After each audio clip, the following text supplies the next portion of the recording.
La ministre déléguée à la citoyenneté Marlène Schiappa sera tout à l'heure dans le studio d'Europe 1 à 8h20, l'invité de Mathieu Béliard. L'occasion d'évoquer avec elle la lutte contre le harcèlement de rue. Une lutte affichée comme une priorité depuis son entrée au gouvernement. Elle a notamment mis en place un outrage sexiste. C'était en août 2018. Depuis, en un an et demi, 2650 infractions ont été constatées. Mais c'est loin de révéler l'ampleur de ce phénomène, comme le prouve le succès des nombreuses applications numériques destinées à aider les femmes victimes de harcèlement. Justin Morin. Quand elle rentre chez elle le soir, Nicole, 18 ans, n'est jamais rassurée à l'idée de croiser un groupe d'hommes. Elle a fini par télécharger l'application Sekura, qui permet en un clic d'alerter et d'envoyer sa géolocalisation à l'une de ses amies. Il y a eu déjà des regards, des murmures.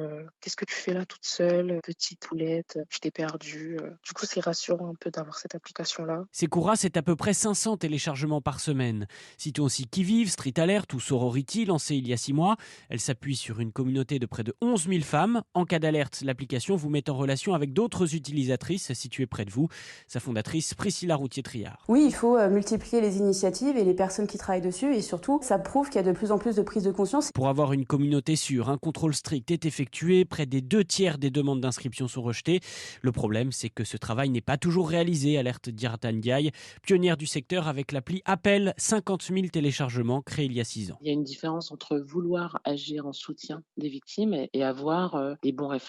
C'est un vrai sujet sur lequel il faut se définir des règles parce que ces applications sont censées venir en soutien et pas aggraver des situations. La représentante associative a fait part de ses craintes à la ministre Elisabeth Moreno, chargée de l'égalité entre les hommes et les femmes. Elle doit lui remettre un rapport dans les mois prochains. Les informations de Justin Morin du service police-justice d'Europe 1.